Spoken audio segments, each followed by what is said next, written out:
Giêsu sẽ giang tơ mừng con cao xe ba ơi xe mây tơ yon con anh ta mong bang mang asa rồi ba dar lư ôn lư bên a tơ tê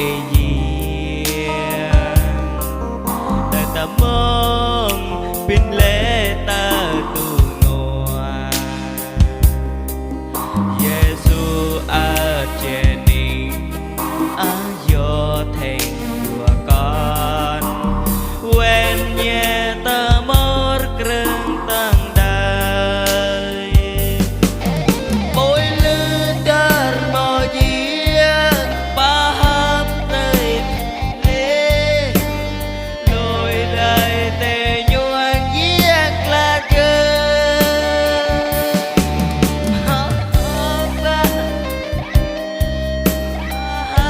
ta biển lê nhẹ mi ta vô giang đau xót đời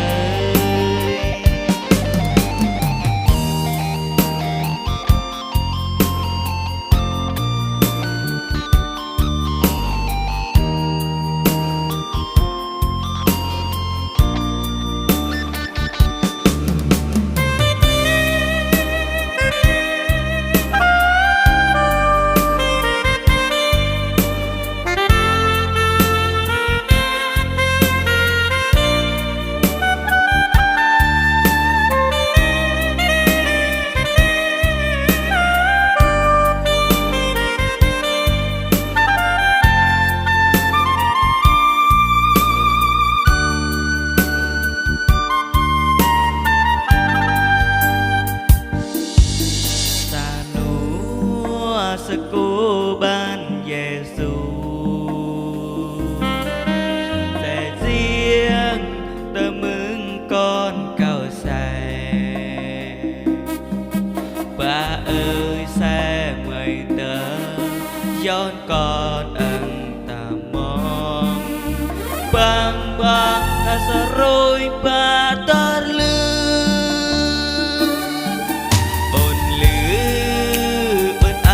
tên tê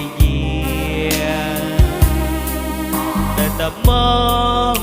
pin lệ ta tu ngoa Giêsu a cheni a yo thành của con